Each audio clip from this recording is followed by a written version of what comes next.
I'd like to explore Tokyo, one of my favorite places in the world. And we're going to do it in a classic Porsche 911.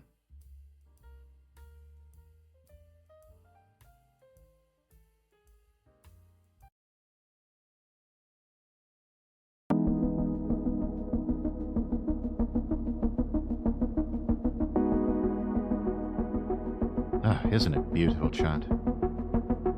An absolute classic. Ricardo seats, roll cage reinforcing the back.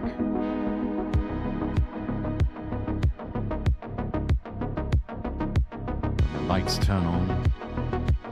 The lights of the city begin to glow.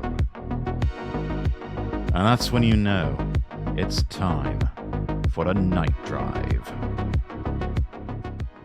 Hey, welcome to a new episode. We are in the heart of Tokyo right now. This it's this Central chap again. Ginza, and I'm here to spend a bit of time with the owner of a very special vintage 911. And like most of the videos I try to kind of bring from Japan and other countries around Asia and the world, I'm always kind of following and looking for stories, right? So, you know, when you get a car, there's always a story behind it. And I think this particular car has a really interesting story, which we'll kind of dive into in a bit when we get a chance to sit down with the owner and have a bit of a chat, because it's an interesting one. But before that, I think we should get some beauty shots of the car itself right here in the middle of Midori. Beautiful. This car is absolutely exquisite. The flared out wheel arches in the back. I mean, you see this, chat. This is absolutely gorgeous. And something you might also notice about this is that it is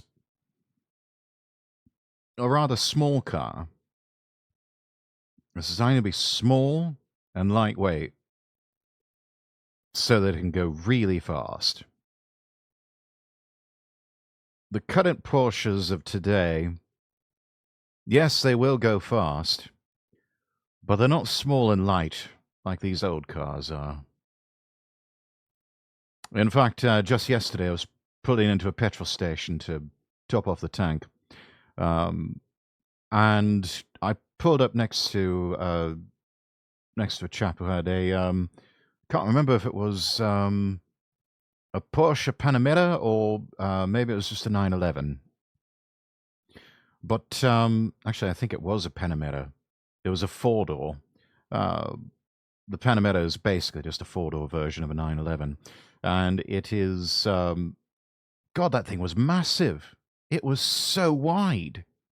And it was so long, too. I mean, I understand with the four doors to make it a saloon car, but that thing was massive.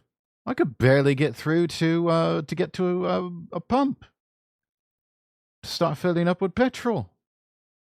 It was so big. I noticed that even about the regular 911s, they're so wide and they take up so much space. Whereas the original ones, they were just small, light little things.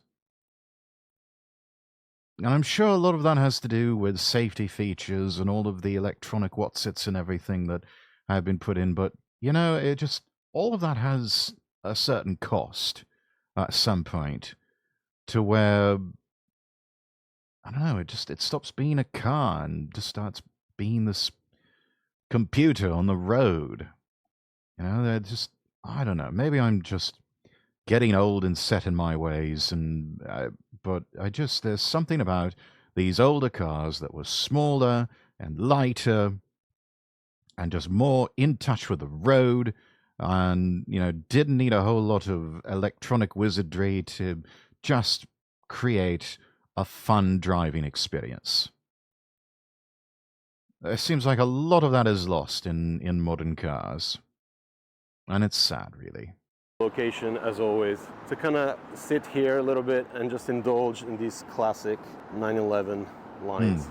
I just love these classic 911 lines, and this car has really been slightly modified to kind of achieve a very specific look. Again, we'll get into that in a second with the owner. I do love the...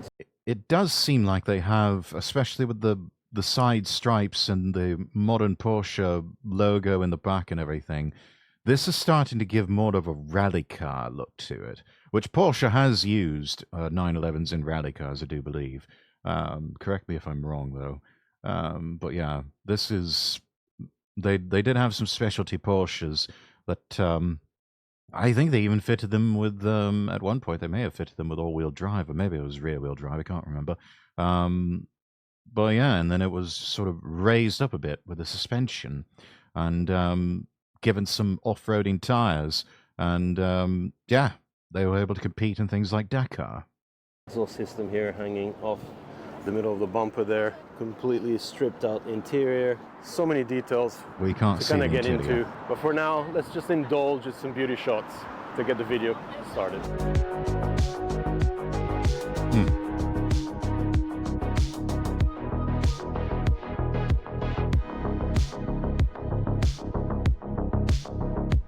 Oh yes.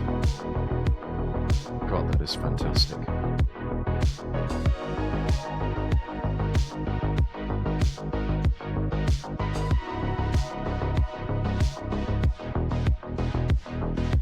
All right, so we moved the car to a nice back street that I love. All right. Ladies, I'm going to posit a question to you. Let's say you got your choice of a man, two men. They're doing all right for themselves. You know, let's just say that they both have either decent jobs or they are moderately successful running their own business, or you know, they are in a state of stable self-employment.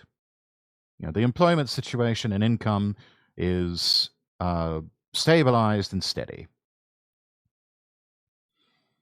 And let's say both are decent people. Both of them are, by their nature, fundamentally good people. They are hygienic. They look well kept. They look like they just had a shower and a shave. Probably went to the barbers before they met you somewhere.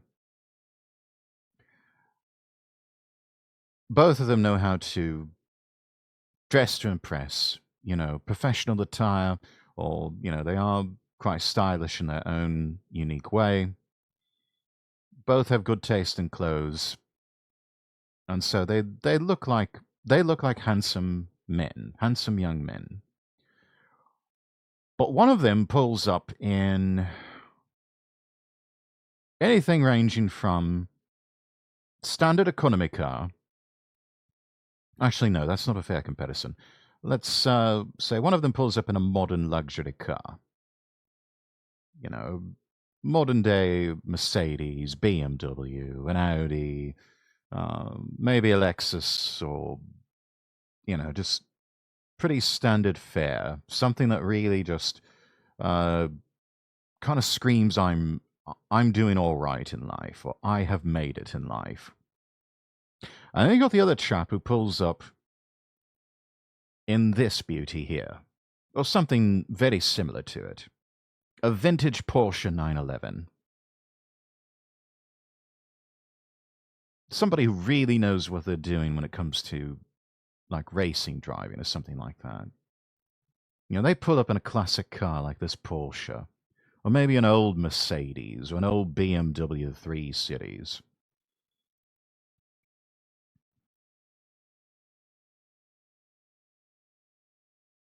Who would you go to dinner with? That's what I'd like to know. A chap with a modern car, maybe one of those fancy modern electric cars? Or the chap who shows up in this beautiful vintage Porsche? Shooting at here in Ginza. We have to deal with other cars driving by, some nice ones. Oh, watch out for the Lotus. Lotus Evora. Okay, so I'm That's a here nice with the owner, Lotus. Iso-san, and we're basically going to have a nice Iso-san, chat about your car, konbanwa. because I'm really interested in the whole story, mainly because you also come from GTR ownership, right? Long time ago. It's about Oh, he owned a I remember Nissan that. It's about 10 GTR. years ago. 10 I years guess, ago. when I was in US. You drove a GTR in the US? No, I bought in Japan, Right. but I needed to go to the US. I mean San Diego. Yeah. So I trying to keep the car, but stay over there 2 months longer. So that's why I decided to sell it. And you basically got the need to change, I guess? Like, how did you end up going from like a modified GTR into a bit of air-cooled goodness Well, I still remember when I first time I into US, I saw a lot of cars and also a lot of culture over there, and saw a lot of people trying to drive the old vintage 911 on the street. And I still remember the first time I went to swap meet. Yeah. And the people that trying to sell the car and pulling out the car from the garage and displaying it, and that was so cool. And also then trying to find out I love driving and I love racing, so that's why. Those swap meets can be dangerous, chat. You will see some beautiful numbers in terms of cars, and you'll see them there in person. And some of them you can't help but fall in love. It's happened to me with a few cars. And a few times I've been mad enough to actually ask the owners, like, if you were to sell this car, what would you take for it? I've done that with cars, everything from, oh God, Alfa Romeo Spiders to Lancia Deltas to De Tomaso Panteras and DeLoreans, a couple of old Maseratis and Lamborghinis. A lot of Italian cars I've done that with. There's a few British cars where I have sort of asked them, it's like, this Jag here, this E-Type, this is a lovely car. If someone were to make you an offer, what would be a good offer to make you part with it? A few of them have made some pretty highball offers, but a lot of them are just like, I can't. I love the car too much. Addy, welcome in. Don't mind us. We're just looking at a Don. Hello, Raiders. Welcome in. Goodness gracious, that was a surprise. Raiders, if it's your first time here, I'm Lord Rexworth. I'm an English nobleman VTuber. And we're in the back alleys of Ginza right now, talking to this this dear lovely chap here about his air-cooled vintage Porsche 911 that he's got, and that he's so graciously offered to take us on a ride through the streets of Tokyo. Shoutouts coming right up. There we are. And then shout out the other method. Doing some more MLB The Show 24. How'd that go, Don? Trying to find out some racing spec Porsche. Yeah. That was not easy in the US, so that's why when I came, go back to Japan, maybe I should buy 911. So that's the reason why. Yeah, you know what? I think Japan is probably still one of the best countries to look for. Thank you for the an hydrate, airport Redeem because Galaxy. mileages are very, very low compared to most countries. Yeah. And they're usually not too crazy modified or kind of over the the line that you can't really go back. So when you picked this car up, how was it? Like, was it already kind of modified or like? It was already modified, and it looks like a 1973 RS look. And the base car is 1984. 1984. 3.2 Carrera. Yeah. Yeah. And but I already had images like the Luman. Another raid. All right. Well, Don, thank you so much for that.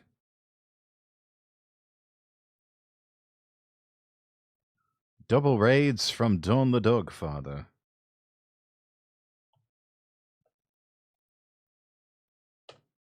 Well, there you have it. But anyways, how was stream, Don? How'd it go?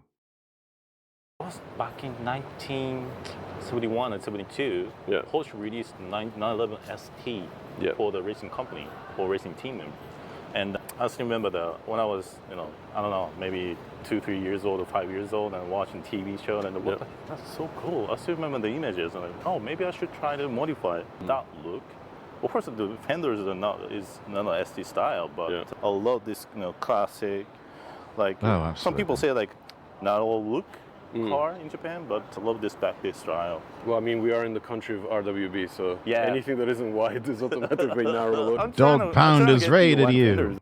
That is a dope old school 911. Yeah, I think he said it was a 1982, 1983 911. So yeah, definitely still a classic. Don't do this car, but the people told me like, yeah, you should not do this. Yeah, I'm of the same opinion. Like if it's this vintage, I think it looks its best like this. Yeah. So basically, you took Oh, that absolutely. 73 look and basically 72 one changed it. ST look, Yeah, which is the Le Mans racing car. Also Safari, yeah, I guess. Yeah, I love that. I love the style, racing ST style. yeah. So what changes did you have to do to get it looking like this? Basically the exteriors are fascias, front bumpers and rear bumpers, and also hood, and also this one is a very classic one. Yeah. And also switch to everything like a chrome pieces. It does make like it a small easier part. though. Those little bits there that you sort of pull off the catch like that, and then hey, you lift up the bonnet there. Actually, I think the boot's in the front on that one.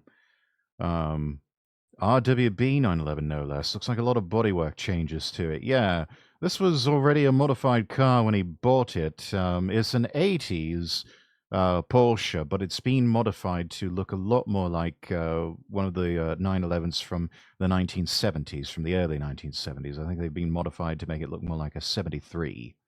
Yeah, motor's sitting out in the back in this beast. Yeah. Yeah, engine's in the back. Transmission is approximately in the center of the car, and then the boot space is there in the front. And also I love the classic Recalo SPG. Oh yeah, yeah, That was vintage already. yeah. That's sick. When we were 23 years old, that was the real, Ricardo right? seats. That was a seat. That was the seat. I mean, That for was me, the it only still choice. is the seat to have. Yeah, I haven't really It's hard changed. but right now it's hard to find it, Yeah, in the super hard. market. So I trying to find out, but also that was good. That was good. Really nice. Can we have a look at the engine? Yeah, sure. I love the center exhaust, by the way. Those of you who don't know anything about modifications to cars, Ricardo racing seats, sometimes they will come standard as a racing package with a lot of road-going cars, but you see them used in the racing circuits all over the world. I mean, they are just the industry standard. If you want racing-style seats, you get Ricardos, and you can buy them aftermarket and have them installed into your car. And also, interestingly enough, Ricardo also makes a line of home furnishings and office furnishings. In fact, I seem to remember on the old television show L.A. Law, Corbin Bernsen's character, in his office, he always had a Ricardo desk chair, and they still make desk chairs to this day. They're very well made, but they're also extremely expensive. We are talking desk chairs that are like $1,000 or more. Quite a bit to pay for the desk chair, but I mean, if you want the best of the best, Ricardo will make it for you. They did some gaming chairs for what? That's right. I seem to remember they did that. Yeah, something for the racing game fans out there. They might still make them. I don't know, but I know they were always incredibly expensive. He went without the obscene RWB rear wing, and this just looks cleaner. Yes, it really does. It really does. I could understand. In the 70s and 80s, they did have rear wings on the cars that looked. They were smaller. They were almost like sort of a protruding lip of sorts. But it was always a bit more of a classy look, and I like that. The modern ones, like what you see with the Porsche GT3, those things are just gigantic and very garish and quite ugly, if you ask me. The the old school design was much better. And honestly, if you can get away with not having the wing at all, so much the better, because it just, as you said, Don, it looks so much cleaner this way, so much better, and it gives you more space to put the larger Porsche logo there on the back, which that looks very smart, I must say. Now let's see. Um, it's basically a racing seat with extra padding and caster wheels for the Ricardo seats. Ah, yes, yes, that's right. Yes, I have. I have discovered a fantastic secret to extending the longevity of my desk chairs, and that is make sure that the frame for the feet of your chair is made entirely out of metal, but don't go with the stock wheels. Get some of those that are made almost the same way as like roller skating wheels. They're much better, and they tend to roll about easier, and they last longer, and they don't tend to break as easily as those rather plasticky and fantasticky ones. No rear wing equals bigger cooling for the motor. Yes, that's true. And with an air-cooled car like this, you need all the air going into that motor that you can get. So the more the better. The cooler it stays, the better performance you will get. Titanium. The same applies Lightweight. So all with stock, computers. All stock. Basically stock. Oh, Motor look at itself that is engine. stock. Yeah. But I'm using classic Apex AFC, I guess. Right. Airflow controllers with Nissan's Z32. Seems a bit of work to get that airflow to stay up in systems. place. Oh wow, so you have a bit of JDM tuning Yeah. going on in here. I can actually see the airflow meter. That's here. incredible. Yeah, see that? And you have a That's cone the filter. Z32, Is that man. an Apex cone filter? Oh my god, that's so vintage. That's crazy. It's still working. That is I do old love school, isn't it? the aluminium. It's almost it's a Frankencar, but in the best possible way, taking a lot of JDM approaches to tuning a German car.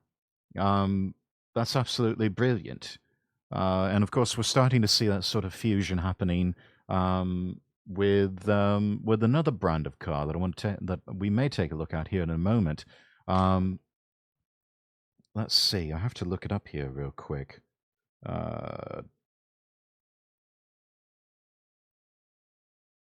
Let's see.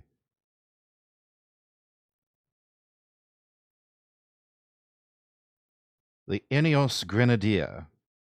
The Ineos Grenadier. It looks like a combination of a Mercedes G-Class and an old Land Rover Defender. But it's bog standard. There's a lot of British design, but it is German engineered, and it is built for those who actually want to take something like a Land Rover Defender or a Mercedes G wagon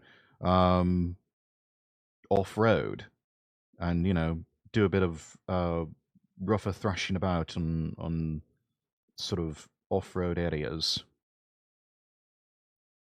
and it's absolutely exquisite. I'm trying to figure out how much they want for one of these. Let's see, Ineos Grenadier.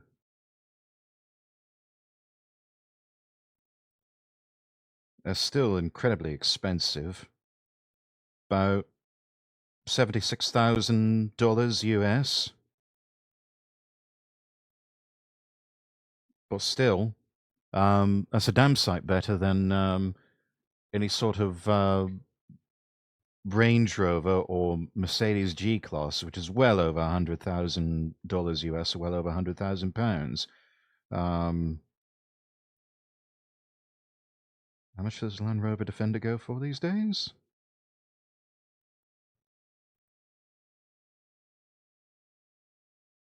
Okay, it's a bit more expensive than the new Defenders. Those are about $56,000 US, and go up to about 70 grand.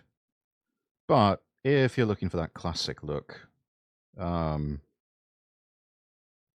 hard to top that the look of the Ineos Grenadier. Anyway, let's get back at it with with this classic Porsche. Aluminum intakes though.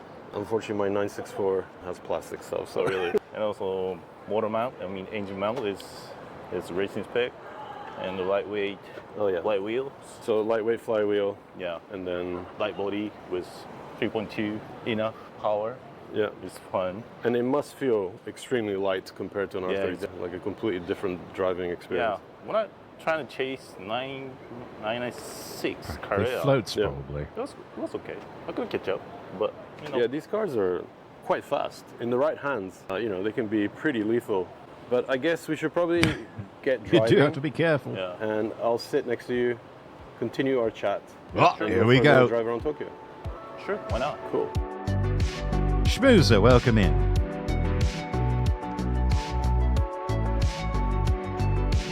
We are just hopping into a car from your native country that has been modified by the Japanese, and we're driving it on the streets of Tokyo.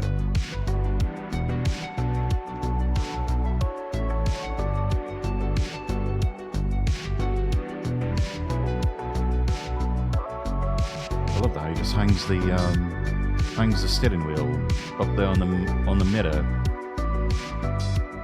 then pops it on, and off you get. With Tokyo Drift? I don't think you can drift this car. Narrower than my 964. We're very close. It's so raw. Like there's no sound deadening. Yeah. Oh dear. Much. You will hear everything. My Especially 964 that is engine. like it feels way more like plush, I guess. Yeah. It's crazy how literally they haven't changed. All the way up to like 993. Same dash layout, same instrumentation, all the buttons, the switchgear. Yeah, that's the thing about a lot of these German cars, and from Porsches to Mercedes, to I think even Audi and BMW. A lot of German manufacturers, they did not make a whole lot of changes year to year with some of their generations of cars. Like take the R107 Mercedes-Benz SL class, the two-seater convertible roadster. That car first debuted about 1972, 1973, with the exception of the addition of, I think, taillights in 1986, and then modified to be sort of a little lip taillight on the boot in 1988, 1989.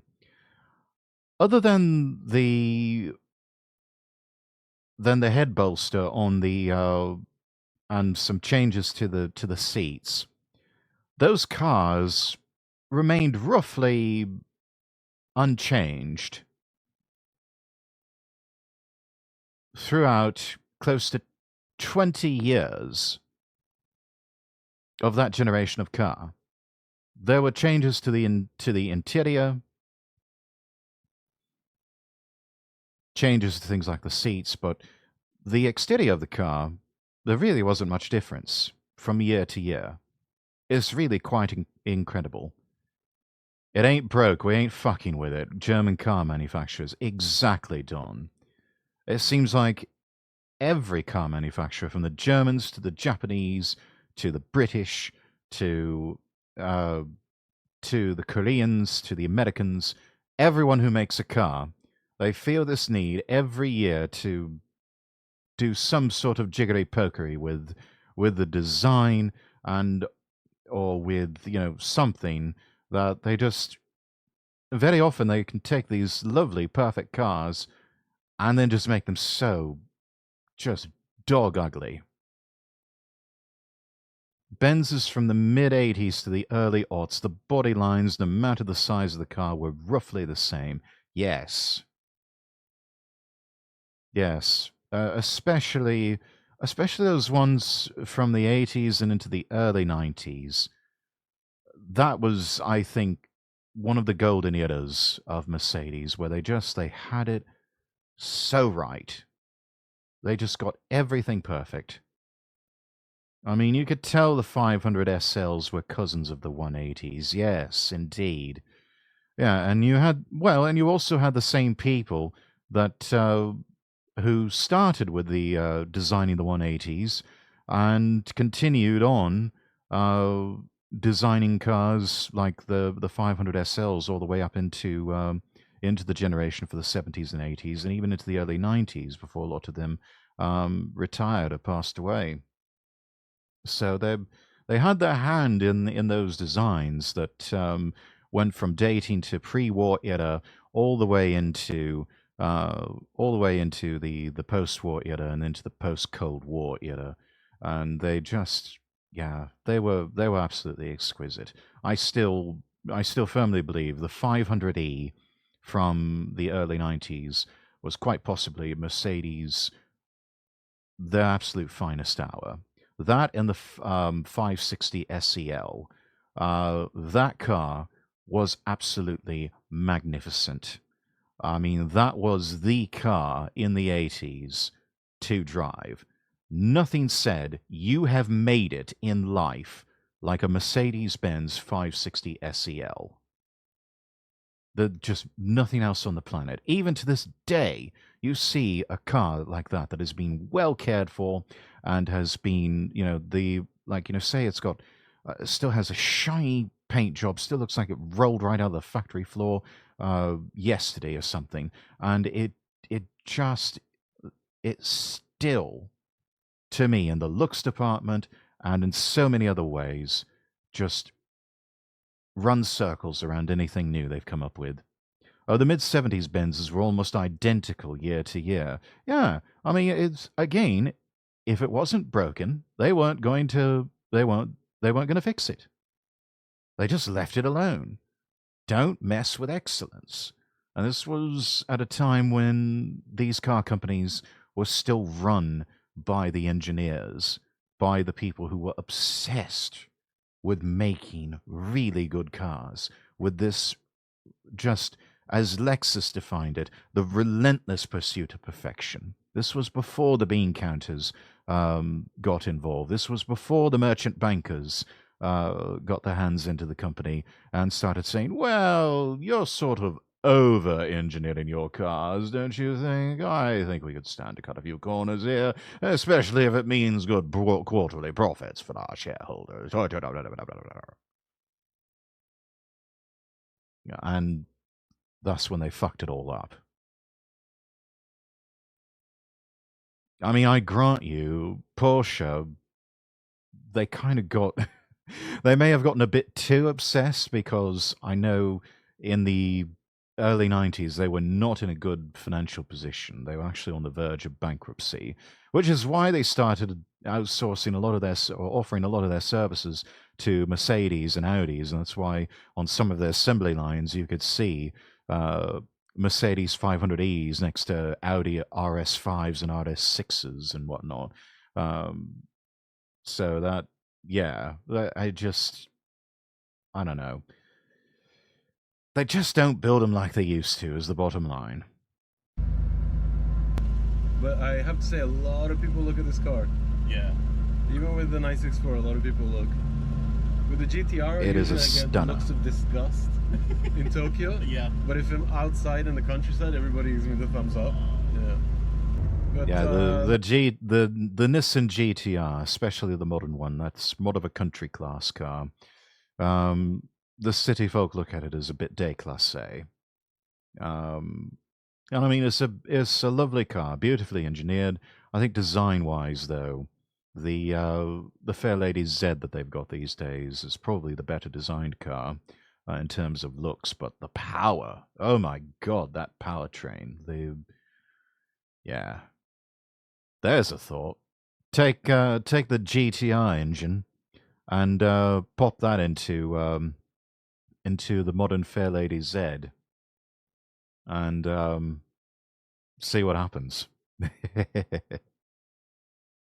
like, what's your favorite thing to do with this car? Do you like take it to Hakone, get some corners in? Yeah, once a month. Yeah.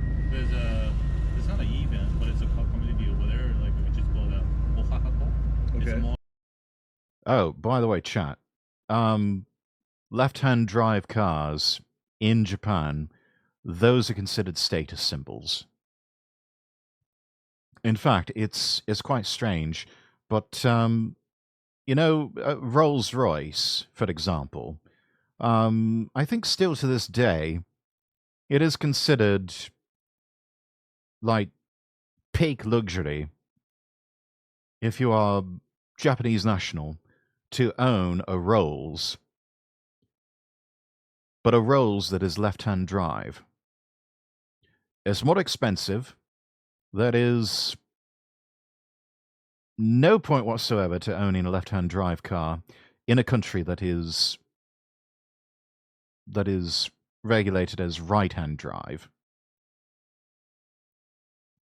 And yet, the status symbol is to have a Rolls that is left-hand drive. Don't quite understand that, but there it is. But Porsches, manufactured in Germany. Germany is a left-hand drive country. So, stands to reason that if you were to get one imported from Germany like this, it would be left-hand drive. Morning Porsche meeting. All right, I think I heard of that. Yeah. How many cars usually come? And I would say 50. Oh wow! And what are your plans for the car right now? Like, what are you looking to do in the future with it? As I said, like I really wanted to try to, body, trying to light body kit. Yeah. But people tell me you should keep it. You're still in the narrow fence. body. So Yeah. Really should, yeah. I don't have any plan for that body, but There's enough really wanted to wide-body try, Porsches out there right now. Even modern Porsches like a are motor. wide-body by maybe, I don't default. know, 6 slaughter Yeah. throttles. Yeah. Get the sound. And Brakes are latest squealing a CPU, bit. maybe like a leak. Yeah, I think there's some good engine builders here in Japan, even for NAs. Yeah. Because ProModded, everybody talks about ProModded, but I think they're really specializing on like turbo, big power stuff. Yeah. For I NA, don't need a big power. no, you have a lightness here, right? Yeah. Driveline, engine and transmission rebuild, Yeah. maybe a wide body. That's the thing that they discovered, even on Top Gear. I can't remember if they were in the Scottish Highlands or if they were in Wales or someplace. And they were doing time trials of different cars. And I think Jezza and May, they had... I can't remember if it was Jezza and May or maybe it was Hammond and Jeremy. They had... anyways, two of the lads, they had these just high-powered cars. I mean, just Italian monsters, I think they had like a Lambo and a Ferrari. And then, honestly, it was either Hammond or May that opted for the Porsche 911. Can't remember what specific 911 it was. It was not the most powerful of the bunch in terms of brake horsepower. But everything was so balanced and just so evenly distributed that no matter how many times they tried putting it in the hands of the Stig, the Porsche managed to beat the Italians. So it just goes to show you, chat, it doesn't really matter in the end how powerful your engine is if you can't put the power down and if the power is not distributed evenly throughout the car, throughout the four wheels on the road.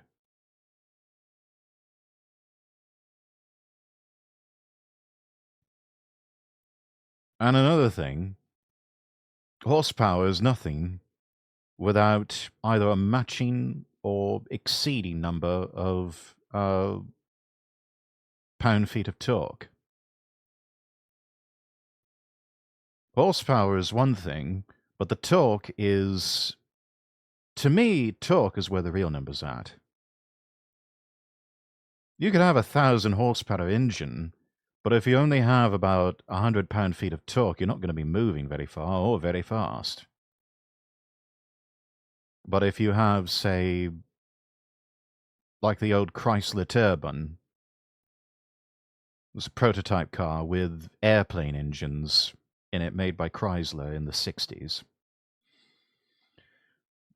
That thing only had maybe 100, 150 horsepower. But the way the engines were structured, It had over 1,000 pound-feet of torque, so the thing would take off like a rocket. Same concept with what you see with the electric cars. Simulated horsepower, not much to speak of, but there's enough torque, and the torque is available instantly. So the thing will get up off the ground and it'll just go.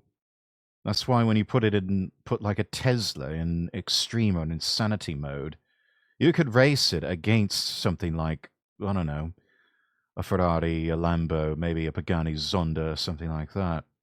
And the Tesla stands a good chance, probably better than good chance of beating them all, just because it's got the power available from the first tap on the accelerator.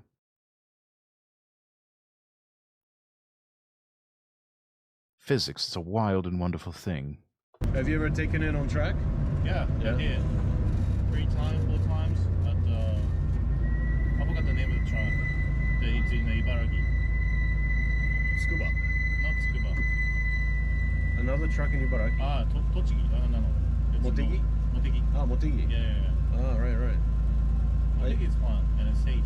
Yeah, it's very safe. Lots of runoff. I did the Idlers 12-hour race. Oh yeah. With Nakai-san a couple of times. I always go into the Porsche day, night was. Oh yeah. Yeah.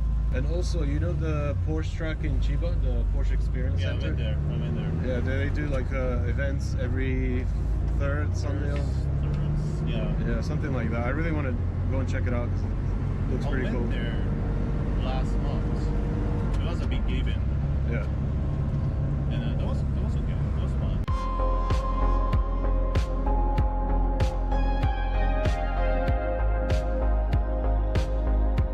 Oh, that is such a vibe right there. I love that.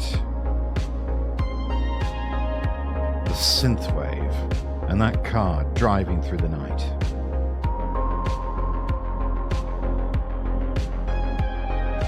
And I've chosen a nice little back street here in Yurakucho. And while I wait for Iso-san to join us, I'm going to show you guys a bit of Tokyo back streets here. This is a really famous spot for kind of like under train track restaurants and bars, lots of yakitori spots. Yes. A bit of everything, izakayas, super Tokyo here. Love yakitori around kind here. Of like the Showa era influence. Especially here. the good old-fashioned It's chicken one of those last remaining few skewers. spots that they've managed to keep here in Tokyo. And the smells are phenomenal. I can just get like lots of yakitori, tare sauce, and it continues all the way up the street. Lots of places to come eat all sort of food.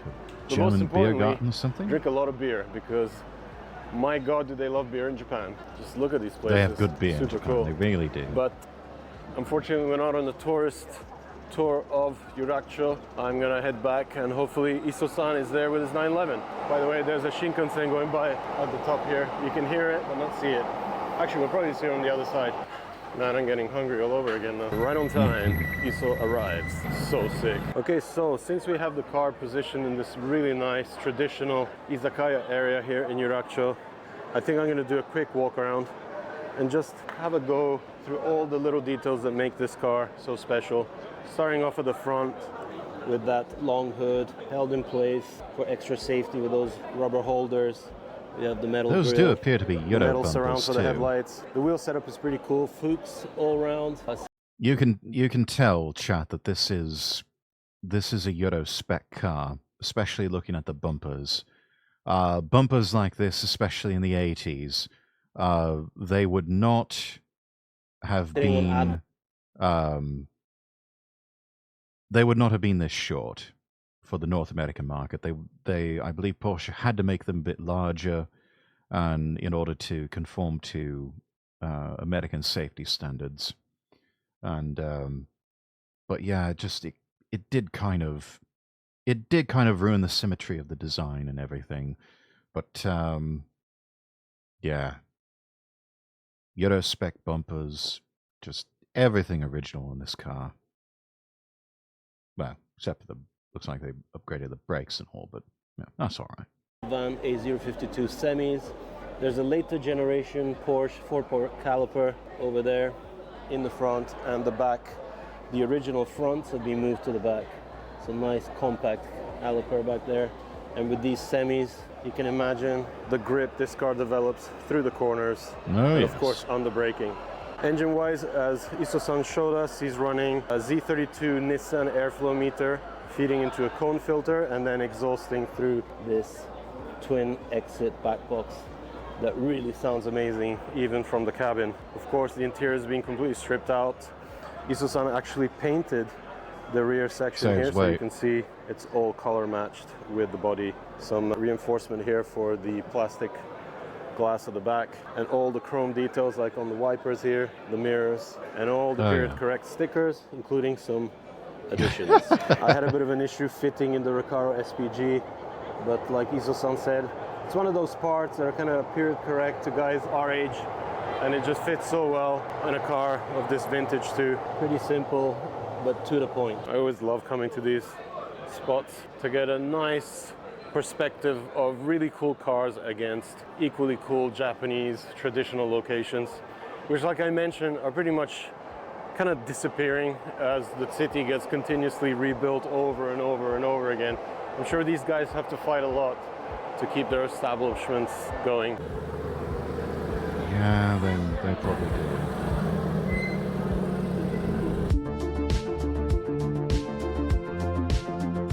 Some cities aren't as kind to their history and historical structures as others. A lot of that boils down to local culture.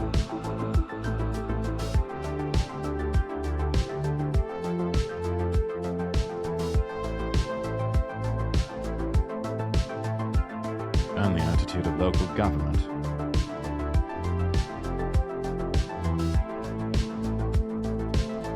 Such a vibe, I love it.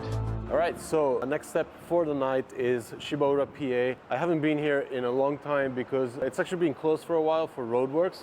We're basically right under the Rainbow Bridge, and it's a really cool meet-up spot because it's kind of on the way into the C1, into Tokyo, so people use it as a kind of pit stop to get some drinks, meet with friends, and then head out onto the highways of the city. And of course, because of that, we are quite lucky tonight that there's a bit of a meetup happening here. There's a few nice cars that we noticed coming in. Mazda Really RX-7. nice FD RX-7. As you can hear, people are looping. Love the number plate, 787. Further up, bit of Italian pride coming through here with the Oh. original Fiat Panda, bonnet up and Yeah, everything. Panda. So sick. Fuel injected, spare Oh, that's tire right next to cool. the I love engine. that. Of course, these cars That are looks like a lot ridiculously of fun. popular in Japan looks like still a to fun this car. day.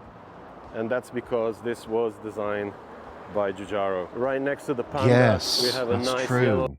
Even these little cars, like this little Panda, legendary designers like Giugiaro, they had a hand in their design. That's just that's magnificent. Peugeot 106, maybe a rally, judging by, oh no, it's an S16 Hey, on white Steelies. How cool is this? Again, Persia. kind of following on to the whole 911 thing with lightweight and all about handling. Super cool sighting here. A little Always bit bigger nice than to a see bit of K car, variety. but still Even eminently Iso-san is having a practical look at the and 106, fun. but it gets better. There's two more over here. Hey, We have a super rare rally, as you can see right there. So nice to see these cars Rally here. And another package one, on that one. GTI, and yes, you've spotted T37s. So sick. Right next Lovely. to an S15 Silvia. Bit of a mismatch of parts. I guess it's on its way to a restoration. And it's got the original Still Touring not bad. Evolution. The wheel that became the T37. Not a bad lineup. And right here at the top, a really cool EG6 Civic on T37s again. Yeah, never mind the nice, Lexus. so We want- clean. we wanna Bit see of the Honda. flaring on the front arches, probably rolled. Really aggressive stance. I love the chunky rubber. Stripped out rear seats, half roll cage on Osaka plates. So probably one of the Kanjo boys on its way down to Osaka or something.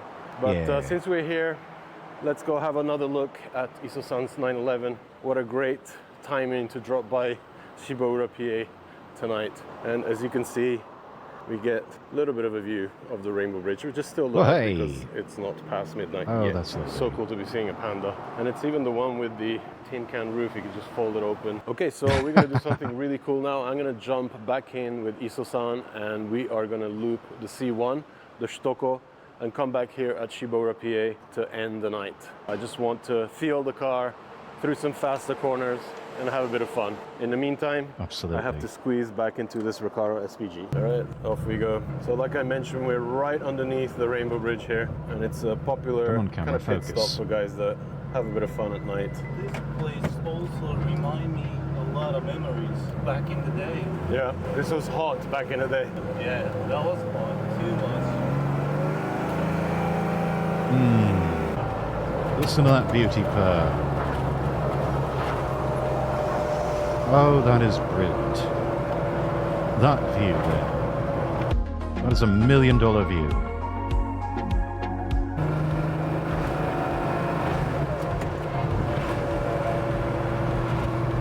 And so is that.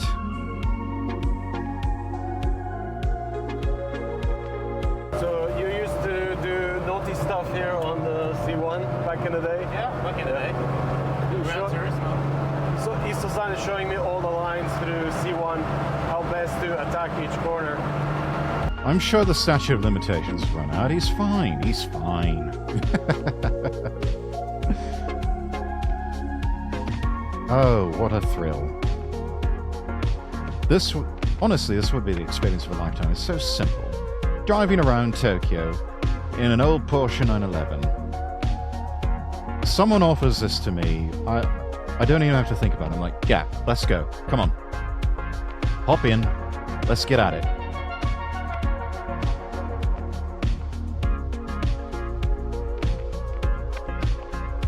It's so simple an idea and concept, but it just one of those experiences that will stay with you for the rest of your life. You will never forget it.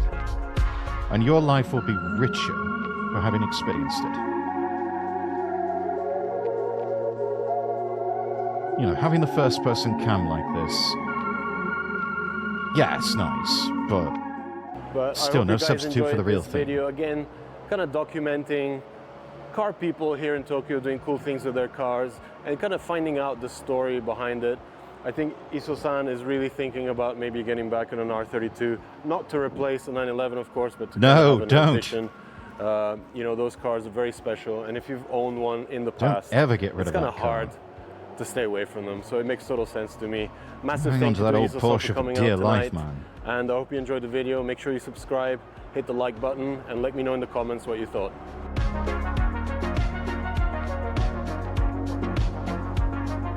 Yeah, I ever get my hands on an old Porsche like that, you have to pry it out of my cold dead hands. I'm not giving that up for anything. That is the sort of car that you hang on to, you rebuild the engine